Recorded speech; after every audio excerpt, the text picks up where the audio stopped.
ሁላችሁንም እንኳን ለብርሃነ መስቀሉ አደረሳችሁ። በእልልታ እግዚአብሔር ይመስገን። እንደ ዛሬው ሁሉ ለሚመጣው ዓመት እግዚአብሔር በቸርነቱ በረድኤቱ ጠብቆ ተምኔታችሁን ፈጽሞ ሐሳባችሁን አከናውኖ እንዲያደርሰን አምላካችን ቅዱስ ፈቃዱ ይሆንልን። ሁላችሁንም እግዚአብሔር ይባርካችሁ።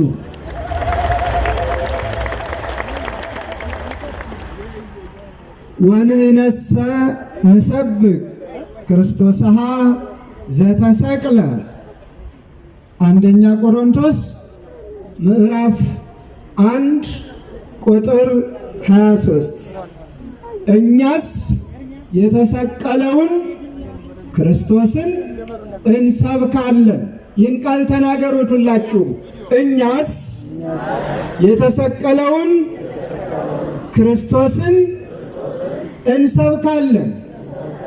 ስለኛ የተሰቀለውን ስለኛ በቀራንዮ አደባባይ በመልዕልተ መስቀል ተሰቅሎ ደሙን ያፈሰሰውን እኛን ያዳነንን በመስቀሉ ሰላምን ያደረገውን የራቀውን ያቀረበውን ነፃነት ላጡ ነፃነትን የሰጠውን የተዘጋውን ከፍቶ ወደ መጀመሪያው ዘላለማዊ ደስታ ወዳለበት ወደ ገነት እንድንገባ የፈቀደውን ኃጢአተኞችን ያጸደቀውን ያነጻውን በአጠቃላይ የራቁትን ያቀረበውን በቸርነቱ የመገበንን የሚመግበውን ካለመኖር ወደ መኖር የፈጠረንን ሁሉንም የሚታየውንም የማይታየውንም የፈጠረውን ክርስቶስን አምላካችንና መድኃኒታችንን ኢየሱስ ክርስቶስን እንሰብካለን።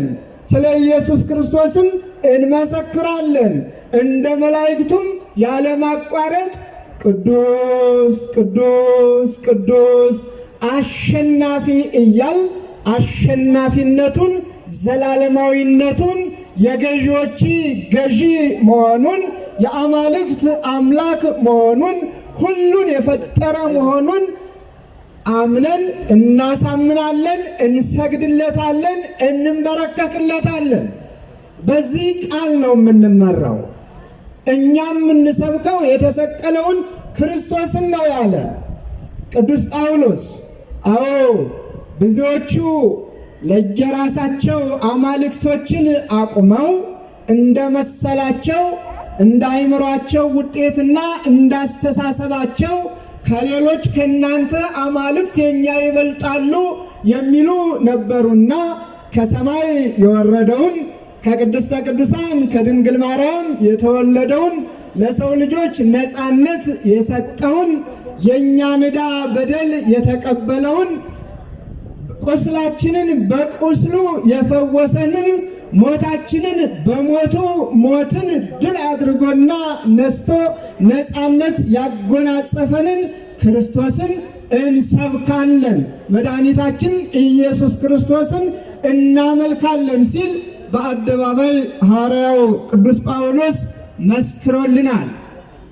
የኢትዮጵያ ኦርቶዶክስ ተዋሕዶ ቤተ ክርስቲያንም ትናንትም ዛሬም ነገም እስከ ዕለተ ምጽአት የምትሰብከው የምታምነው የምትናገረው የምትመሰክረው ቅዱስ ጳውሎስ ያስተማረውን ሐዋርያት ያስተማሩትን ከአምላካችን ከመድኃኒታችን ከኢየሱስ ክርስቶስ ቃል በቃል የተማሩትን ባደረበት አድረው በዋለበት ውለው ታምራቱን ተመልክተው ርሁባንን ሲመግብ ሲያጠግብ ሙታንን ሲያስነሳ ለምጻምን ሲያነጻ ድውያንን ሲፈውስ መጻጉዕን አልጋህን ተሸክመ ሂድ ብሎ ነፃነቱን ሲያውጅለት ያዩትን ነበርና የሰበኩት ያስተማሩንን ይዘን እንሰብካለን እናስተምራለን። ታዲያ አበው እንደሚሉት ጓሮ ሲያረጅ ምን ያበቅላል ነው የሚባለው? ንገሩኝ እስኪ። ጓሮ ሲያረጅ መጭ የሚባል ታውቃላችሁ? ኑግ መሰል ነው መሰለኝ፣ ግን የኑግ ፍሬ አይሰጥም። መሰል ነው። መሰል አደገኛ ነው ብዙ ጊዜ። ኑግ ይመስላል፣ ግን የኑግ ፍሬ አይሰጥም። ጓሮው ሲያረጅ ለሰው ልጆች የሚጠቅመውን ምግብ የሆነውን ማብቀሉን ይተውና ሙጃውን፣ አራሙቻውን፣ መጩን የመሳሰለውን ነገር ማብቀል ይጀምራል። ኢትዮጵያም ኢትዮጵያዊነቷ ያረጀ ይመስል ያረጀች አስመስለው ታላቋንና አንጋፋዋን ኦርቶዶክሳዊት ተዋሕዶ ቤተክርስቲያን ገና ሳይፈጠሩ በጣዖት አምልኮ በሰከሩበት ሰዓት ማንነታቸው ሳይታወቅ ክርስቶስን የምታመልከውን፣ ክርስቶስን የምትሰብከውን፣ ለክርስቶስ የምትገዛውን ታላቅና አንጋፋ ቤተክርስቲያን ስም ሲሰጧት እንሰማለን። ነውርም ሲያወጡላት እናያለን። እግዚአብሔር ይማራቸው፣ ይቅርም ይበላቸው፣ በቃችሁም እንዲላቸው የእግዚአብሔር ቅዱስ ፈቃዱ ይሁን። እኛስ የተሰቀለውን ክርስቶስን እንሰብካለን። ክርስቶስ በምንድን ነበር የተሰቀለው? በመስቀል ላይ።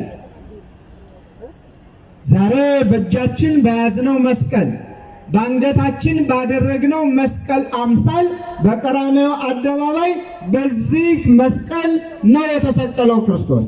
በዚህ በመስቀሉ የተሰቀለውን ክርስቶስን እንሰብካለን። ምን እያል? እንዲህ እያል ኃይልነ ወፀወንነ ወሞገስነ ዝንቱ ውእቱ መስቀል።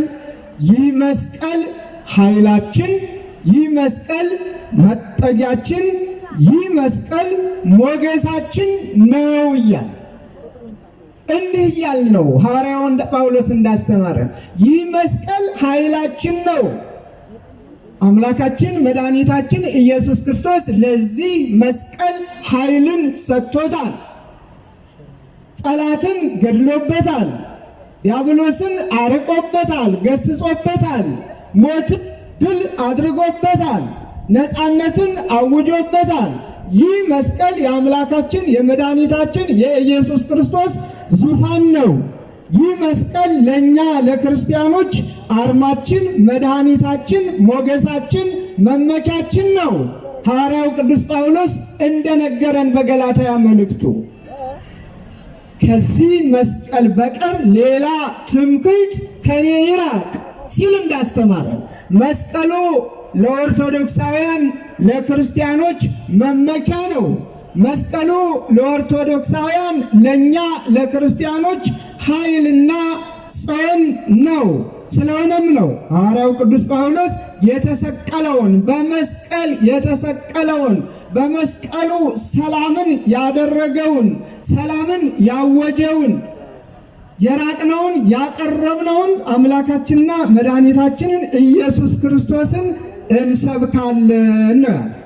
ታዲያ የመስቀሉን ቃል ያልተረዱትን የመስቀሉ ቃል ያልገባቸውን አሁንም ሐዋርያው ቅዱስ ጳውሎስ እንደነገረን የመስቀሉ ቃል ለሚጠፉት ሞኝነት፣ ለኛ ለምንድን ግን የእግዚአብሔር ኃይል ነውና ብሎ እንዳስተማረን በዚሁ ቅድም በጠቀስኩት ምዕራፍ የመስቀሉ ቃል ላልገባቸው የመስቀሉን ነገር ላልተረዱ ሞኝነት ለሆነባቸው ቅድስት ቤተ ክርስቲያን በመስቀሉ የተሰቀለውን አምላካችንን ኢየሱስ ክርስቶስን ታስተምራለች፣ ትሰብካለች። ዛሬን ስናስታውስ የዕለቱን ባለታሪኮች ማስታወስ ግድ ነው።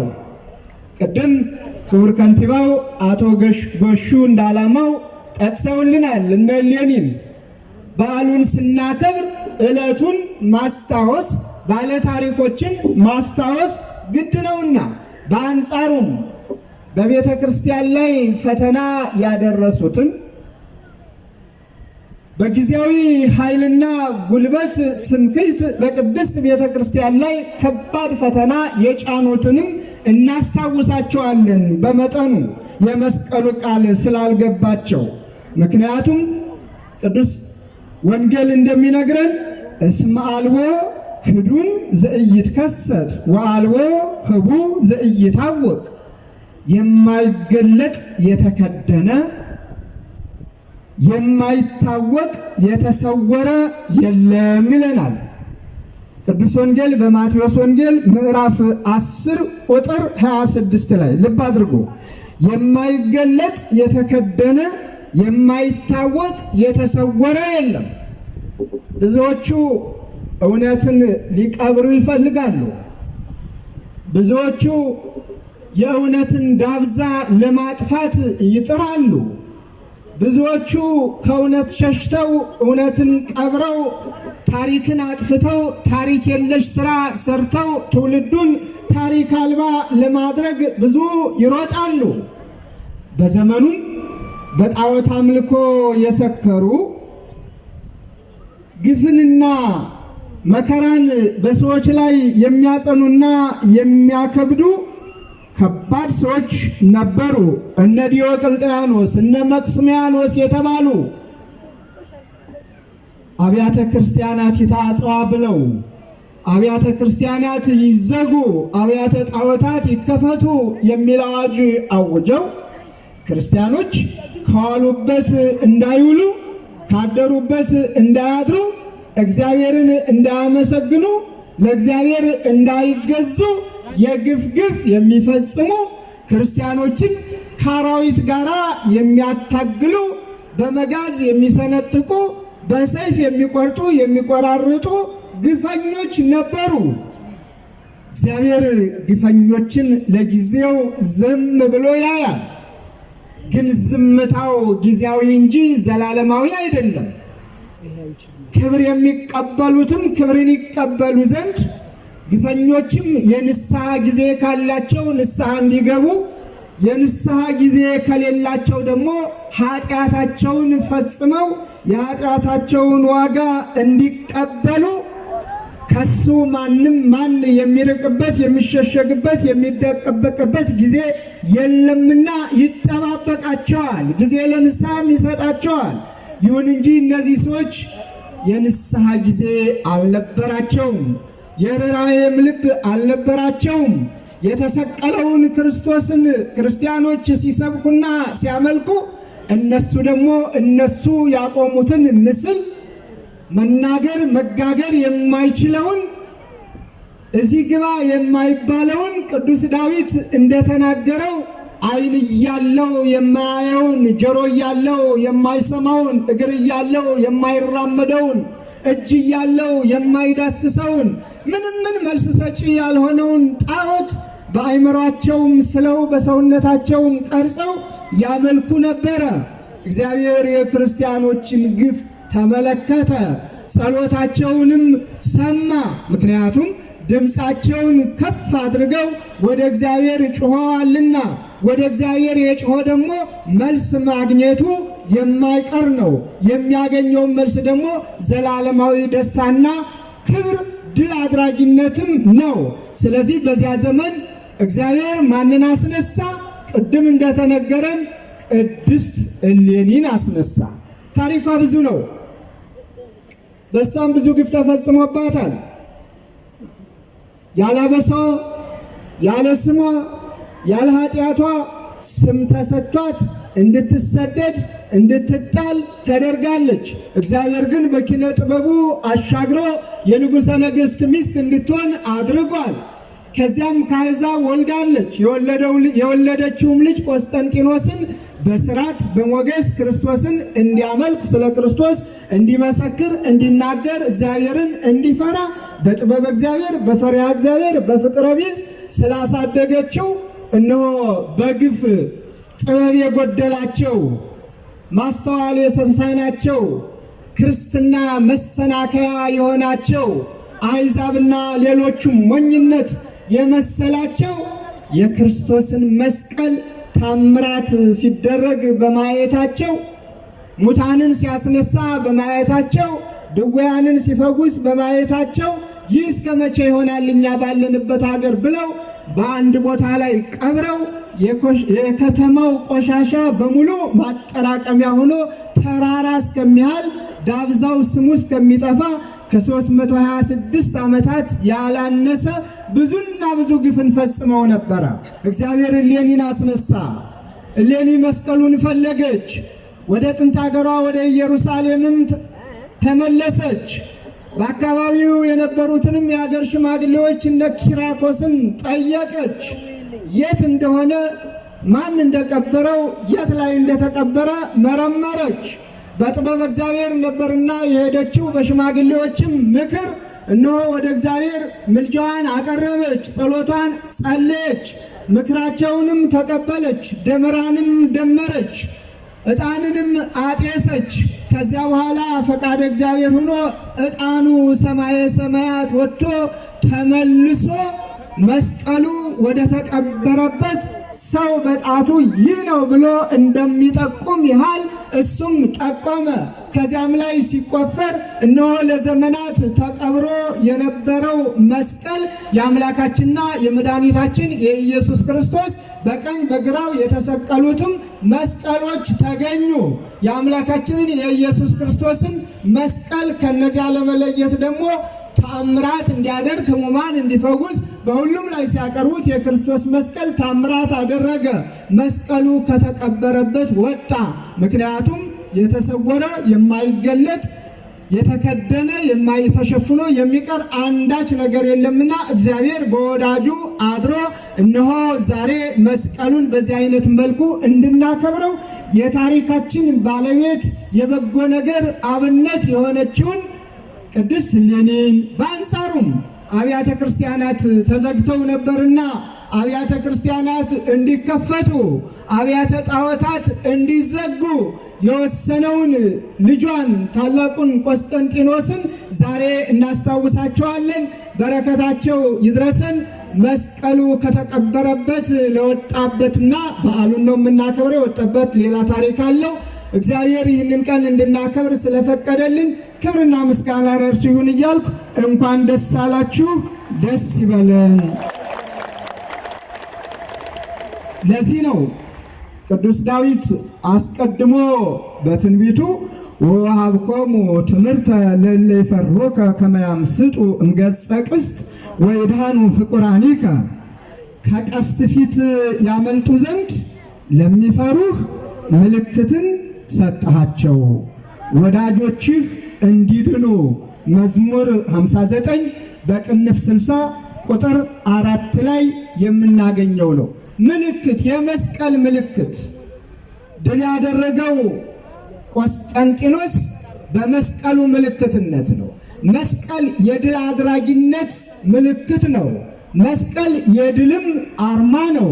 በመስቀሉ ርኩሳን መናፍስትን እንገስጽበታለን። በመስቀሉ ሕሙማንን እንፈውስበታለን። በመስቀሉ አማትበን ራሳችንን እንባርክበታለን።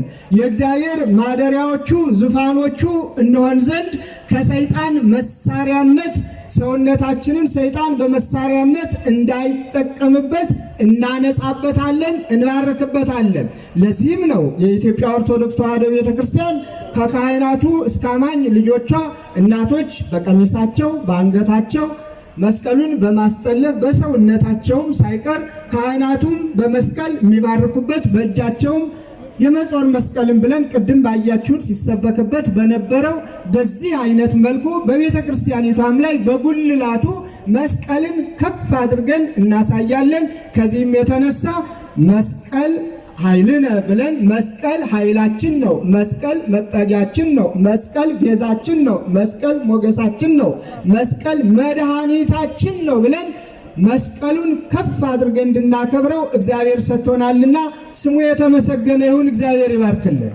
መስቀሉ የቃል ኪዳንም ዙፋን ነው። አትርሱ። ይሄንን ቅድም የተነበበውን ወንጌል መስቀሉ የቃል ኪዳን ዙፋን ነው። በመስቀሉ ላይ ያለ ነው መድኃኒታችን ኢየሱስ ክርስቶስ ለዮሐንስ እነሆ ልጅሽ፣ ለዮሐንስ ልጅሽ ይህ ነው። በዮሐንስ ሁላችንም እዚህ ያለ ነው የቅድስተ ቅዱሳን የድንግል ማርያም ልጆች ነን፣ የአስራት ልጆች ነን። ለዮሐንስ ደግሞ እነኋት እናትህ፣ ለዮሐንስ እናቱና እንደተሰጠች ሁሉ ቅድስተ ቅዱሳን ድንግል ማርያም ለኛ እናታችን ናት፣ እንደ ዮሐንስ ሆነን። ስለዚህ ቅድስት ቤተ ክርስቲያናችን በአፈ ታሪክ ወይም ደግሞ በልብ ወለድ ሳይሆን የምትናገረው በቅዱስ ወንጌል የተመዘገበውን ቅድም የዮሐንስ ወንጌል ምዕራፍ 19 ላይ ሲነበብ ሰምታችሁታል። በመስቀሉ ላይ ተሰቅሎ እያለ ዓለምን ለማዳን እነሆ ልጅሽ ብሎ ዮሐንስን ለእመቤታችን እነኋት እናት ብሎ እመቤታችንን ለዮሐንስ ነውና የሰጠ። እኛም ልጆቿ ሁነን ዛሬ ወትረ ድንግል ማርያም ምንጊዜም ድንግል ማርያም ብለን ኦርቶዶክሳውያን ከፍ እናደርጋታለን። የአምላካችን የመድኃኒታችን የኢየሱስ ክርስቶስ እናት ብለን በእናትነቷ ከፍ አድርገን በአማላጅነቷ እንማጸናለን። ይህንን ያላወቁ ይህንን ያልተረዱ አዲስ አማኝ እግዚአብሔር አይጣልባችሁ። አዲስ አማኝ ታውቃላችሁ? አቤት አዲስ መናኝ አዲስ አማኝ በጣም አደገኞች ናቸው። ወደ ገዳም ስትሄዱ አዲስ መናኝ በጣም አደገኛ ነው። ጾሙ አይርበውም፣ ሰግዶ አይደክመውም፣ ጸልዮም አይሰለችም። ገና አዲስ ነው። ፈተናውም አልከበደውም። መጀመሪያ ሰይጣን ላመኑ በልበል ነው የሚለው። ዝም ብሎ ከፍ ያደርገዋል። ያለ መሰላል የወጣን ሰው ያለ መሰላል ሲወርድ ይታያችሁ አይደለም? ያለ መሰላል ወጥቶ በመሰላል ወርዶ መሰላሉ ቢነሳ ያወዳደቁ ክፋት ተመልከቱ። መሰላል የለም ግን ሰይጣን መሰላል ይሆንና ሰማየ ሰማያት ይዋጠዋል። እነዚያ ስንት ዘመን የደከሙ ባሕታውያኑን የጸሎት ሰዎችን የጾም ሰዎችን እውነተኞችን እናንተ ዝም ብላችሁ ነው እዚህ ገዳም የተቀመጣችሁ። መች ጸለያችሁ? መች ሰገዳችሁ? መች ጾማችሁ ይላል። እሱ በ3 ቀን 1 ቀን ነው መመገበውም ሊል ይችላል። ይረዳዋል ሆን ብሎ። ከተወሰነ ጊዜ በኋላ ግን ሁሉም የለም፣ ሁሉንም ጥሎት ይኮበልላል። ይሄ የአዲስ መናኝ ጠባይ ነው። አዲስ አማኝ ሲሆን ደግሞ ሰው እንደው ቀጥታ ቃል በቃል ከእግዚአብሔር ጋር የተነጋገረ ነው የሚመስለው። በህልሙም በውኑም በሐሳቡም ዛሬ እግዚአብሔር እየተገልጦልኝ ነው። ወደ ኢየሱስ እየከሄድን ደግሞ ሌላ ይሆናል ታሪኩ፣ በጣም ሌላ ይሆናል ታሪኩ። እንዲህ አይነት ሰዎች ዛሬ ብቅ ብለዋል። ይልቁንም በዓል ስናከብር ህዝባዊ በዓላት ህዝብን ከህዝብ የሚያገናኝ ሰላምን፣ ፍቅርን የምናውጅበትን አብረን እንብላ፣ አብረን እንጠጣ፣ እንተዛዘን፣ ሰላም ይኑረን፣ ጎረቤት ከጎረቤቱ፣ መንደር ከመንደሩ፣ ሀገር ከሀገሩ፣ ቤተሰብ ከቤተሰቡ፣ ባል ከሚስቱ፣ ሚስት ከባሉ፣ ልጆች ከወላጆቻቸው፣ ወላጆች ከልጆቻቸው ጋር በሰላም እንኖር ብላ ቤተ ክርስቲያን በምታውጅበት ጊዜ በዓሉ እንዲደበዝዝ፣ መልኩ እንዲቀየር፣ ሐሳቡ እንዲለወጥ፣ ከአደባባይ በዓልነት ወደ ቤት እንዲመለስ በክፉ ሴራና ምቀኝነት እዚህ ግቡ የማይባሉ ሕፃናት ገና ተወልደው ያላደጉ ሳይቀሩ ራሳቸውን ከመካሪ ከአስተማሪ ገና ያለዩ አስተማሪዎቹ ነው የስድብ መለማመጃ አድርገዋት ቤተ ክርስቲያኒቱን ስም ሲሰጧት እናያለን። የድፍረት ደግሞ በእመቤታችን ላይ ይሄ እየበዛ ሂዷል። አለማወቅ፣ አለመረዳት። ማን ነው ከእናንተ ውስጥ አንድ ጓደኛችሁ ወላጅ እናትን አቃሎ ፎቶዋን መቅደድ አይደለም ማጨማደድ አይደለም ስም አጠራሯን ዝቅ አድርጎ ቢጠራ የሚታገስ ማን ነው? እሱ ካለ ልጅነቱ ያጠራጠራል። የእናት ፍቅር የሌለውም ያሰኘዋል ካለ ዝም የሚል። ለዚህም ነው ኦርቶዶክሳውያንም እናታችን ስትነካ ዝም የማይሉት። እኔና እኔን መሳዮች ለማስታመም ለማስተማር ትዕግስትን ለማዘውተር ቀስ በቀስ ብለን በሕግ እንሂድ ስንል ወጣቱ ደግሞ ትዕግስቱ ያልቅና ለምን ይላል። ለምን አልክ አንለውም። እናቱ ናታ የተገሰጸች፣ የማይደፈር ነዋ የተደፈረው። ስለዚህ ለዚህ ልብ አድርጉ። በተለይ መልእክቴ ለሁሉም እገሌ ወገሌ ሳል ይልቁንም ለሃይማኖት ሰዎች፣ ለሃይማኖት መሪዎች በልዩ ልዩ መንገድ ይችን ቤተክርስቲያን የሚያቃልሉ አማኞቻችሁን ለእናታችን ለቅድስት ቤተክርስቲያን ስም የሚሰጡ አማኞቻችሁን እኛ ቅዱስ ጳውሎስ እንደነገረን በቅዱስ መጽሐፍ የተሰቀለውን ክርስቶስን እየሰበክን እኛ የምናምነውን ከመወለዳችሁ በፊት የምናመልከውን ኢትዮጵያውያን ያመለኩትን ኢየሱስ ክርስቶስን በማቃለል ሌላ ስም የሚሰጡትን አማኞቻችሁን አዲስ አማኞች ሆነው ብቅ ብቅ ያሉትን ፓስተሮቻችሁንም ጭምር አስታግሱልን። በቃ በሉልን። በቃ በሉልን። በጋራ ሀገር በጋራ እንኑር። በጋራ ሀገር በጋራ በሰላም እንኑር። ለሀገር እድገት እንጣር። ለሀገር ሰላም እንሩጥ። ስንት የምንሰራው ስራ መች ጠፋና? በግጭት ላይ ግጭት እንፈጥራለን። በጦርነት ላይ ጦርነት ማወጅስ ተገቢ ነው? ስንት የምንሰራው ስራ የሃይማኖት ሰዎች መች የምንሰራውን ሰራንና የስንት ንጹሐን ደም እየፈሰሰ ነው?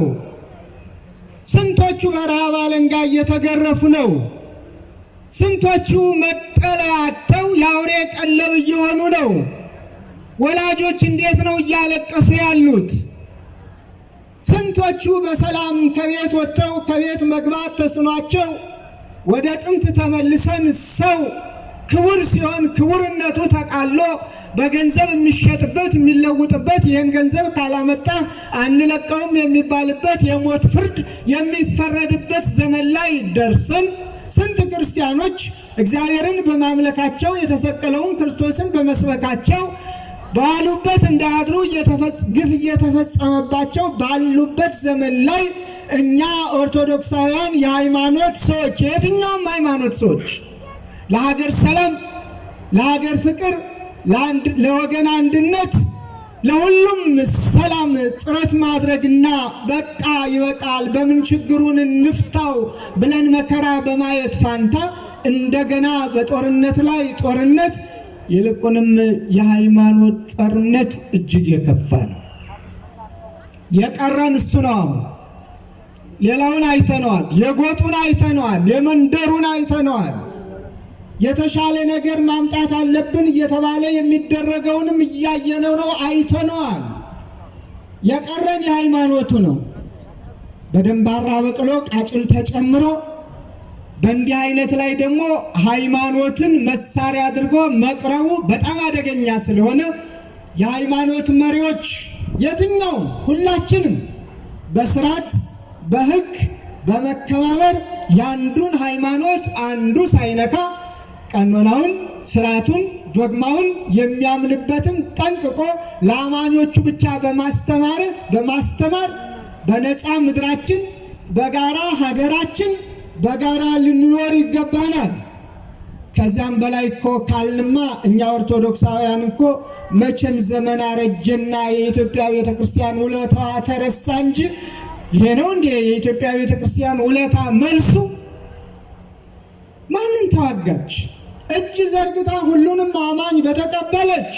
ደግሜ ደጋግሜ ይህን ቃል የምናገረው እንደ ዛሬው ትምህርት ቤቶች ሳይኖሩ ፊደል ባስቆጠረች፣ እንደ ዛሬው ጸሐፊ አስተማሪ በሌለበት ጽሑፍ ባስተማረች፣ እጁን ሰዶ ከመፈረም ስሙን እንዲጽፍ ባደረገች፣ ታሪክ በሰጠች ለዚች እናት ለዚች አንጋፋ ኦርቶዶክሳዊ ተዋሕዶ ቤተክርስቲያን እንዲህ አይነት ስም ሊሰጥ አይገባም። ስለዚህ የልዩ ልዩ ሃይማኖት ተከታዮች እባካችሁ ምከሩ፣ እንምከር፣ በሰላም በፍቅር እንኑር።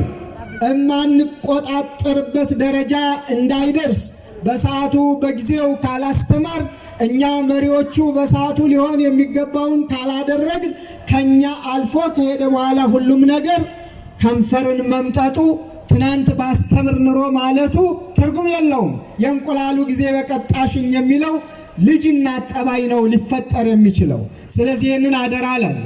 ወላጆች የትኛውም ወላጆች የልዩ ልዩ እምነት ተከታዮች ወላጆች እባካችሁ ልጆቻችሁን በምግባር አሳድጉ። ግጭት የሚፈጥሩ ልጆቻችሁን ተው በሏቸው። የእናንተንም ስም ያስጠራሉ። የማን ልጅ ናት የማን ልጅ ነው ሲባል የገሌ ነው የሚባለው። ስለዚህ ግጭት የሚፈጥር የማይነካውን የሚነካ ደፋር የሆነ ልጅ አይጠቅምም። ደፋር ከሆነ ዕውቀትን ይድፈር፣ ፍቅርን ይድፈር፣ ሰላምን ይድፈር፣ አብሮነትን ይድፈር። የዚህ ድፍረት ይጠቅማል። ተሳዳቢነት፣ አንጓጣጭነት፣ ግዴለሽነት፣ ትዕቢት፣ እነዚህ የመሳሰሉ ነገሮች ውርደትን ያስከትላሉ። ወላጅንም ምነው ማኅፀኔን በዘጋው አንቺን በወለድኩበት አንተን በወለድኩበት ያሰኛል። በአንቺ ምክንያት ከጎረቤት ጋር መኖር አልቻልኩም፣ በመንገድም ማለፍ አልቻልኩም፣ እንዲህ አይነት መዘዝ አመጣሽብኝ አመጣብኝም ያሰኛል። ስለዚህ በሰዓቱ መምከር ማስተማር የእያንዳንዱ ወላጅ ድርሻ ነው። ስለዚህ ይህንን አለማድረግ መልካም አይደለምና ወላጆች ልጆቻችሁን ምከሩ። መንግስትም እንደ መንግስትነቱ እንደዚህ አይነቶችን እንዴ በግድ ከሳሽ መኖር አለበት እንዴ? በግድ አቃቢ ሕግ መቆም አለበት? በግድ ጠበቃ መቆም አለበት? እንዲህ አይነት ደፋሮችን ችግር የሚፈጥሩትን የሃይማኖት ጦርነት የሚቀሰቀሱትን የሰው ክብር የሚነኩትን እኮ አጥፍተሃል አጥፍተሻል ተብሎ ማረም አለበት። እንዴ ህፃናት ይታረሙ ይል እንዴ? የህፃናት ማረሚያ እኮ አለ። እድሜያቸው አልደረሰም ተብሎ እኮ ዝም አይሉም። ስህተት ሲፈጸሙ ገና በህፃንነት እነሱን በሚመጥን እነሱን ሊያስተምር በሚችል መልኩ እኮ ይታረማሉ፣ ይማራሉ፣ ነገ የሀገር ሸክሞች እንዳይሆኑ። ስለዚህ እንደዚሁ ሁሉ እንደነዚህ አይነቶችን ግጭት ፈጣሪዎች ተው እረፉ ብሎ ማረም አንዱ ትልቁ ስራው ሊሆን ይገባል። ስለዚህ ሁላችንም ድርሻችንን ይዘን ከሰራን ሀገራችን ሰላም ይኖራታል፣ ፍቅር ይኖራታል፣ አንድነት ይኖራታል። ማንም ሰው የራሱን እምነት ብቻ ይስበክ። በተፈቀደለት ቦታ በራሱ ክልል በራሱ የራሱን ስርዓት፣ ሕግ፣ እምነት መናገር ይችላል። በየአደባባዩ እየወጡ በየመንገዱ እየቆሙ ይችን ታላቅ ቤተክርስቲያን መሳደብ፣ ማንጓጠጥ፣ መስጠት የተለመደ ሆኗል። ብዙዎች አንገታቸውን እየደፉ እየሄዱ ነው። ብዙዎችም ደግሞ ለምን በሚል በልክ የእሳት ራት እየሆኑ ነው። ይህ ሁሉ አይጠቅምምና ተመካክረን ተነጋግረን ሰላምን እንፍጠር እያልኩ መልእክቴን አስተላልፋለሁ። ሌላው እኛ ኦርቶዶክሳውያን ምንጊዜም ቢሆን በማንም ወሬ የማንሸበር የማንሸማቀቅ ትምክህታችን ለኛ መስቀሉ መሆኑን አምነን በየትኛውም አደባባይ ሳንፈራ ሳናፍር እንደ አባቶቻችን እንደነ ቅዱስ ቆስጠንጢኖስ በዚህ ድል ታደርጋለህ፣ በዚህ መስቀል በዚህ ትምህርተ መስቀል እንደተባለው ይህ መስቀል የድል አርማችን ነውና መስቀላችንን ይዘን ሰላምን እናውጅ፣ ሰላምን እንስበክ፣ ፍቅርን እንስጥ። እውነት ይስረጽ፣ እውነት ይሰራ፣ እውነት ይነገር። ከእውነት ውጭ የሆነው ነገር ሁሉ የማይጠቅም መሆኑን እንረዳ። አስታራቂዎች፣ ሸምጋዮች እንሁን። የየትኛውም አንተምተው ከማለት በስተቀር ከዚያ ውጭ ያለፈ ምንምን አንሁን። ለሰላም ብቻ እንቁም ብላ ቅድስት እናታችሁ ኦርቶዶክሳዊት ተዋሕዶ ቤተክርስቲያን መልእክቷን ታስተላልፋለች። ከዚህ ውጭ አሁን አምሮብን በብዙ የሚቆጠር ሕዝብ ሲኖር በአንድ ድምፅ አንዱን ድምፅ የሚተላለፈውን መልእክት በመስማት እጅግ የሚያኮራ ነው። እንደ ዛሬ ሁሉ በሰማያዊት በኢየሩሳሌም በክብር ይሰብስበን። ከዚህ ወጥተን መስቀል ነውና በየመንደሩ ደግሞ ደመራ ደምረን እግዚአብሔርን እናመሰግናለን። ይህ በአዋጅ በአንድነት በቤተ ክርስቲያን ልሳን እያከበርን ያለነው በዓል ነው።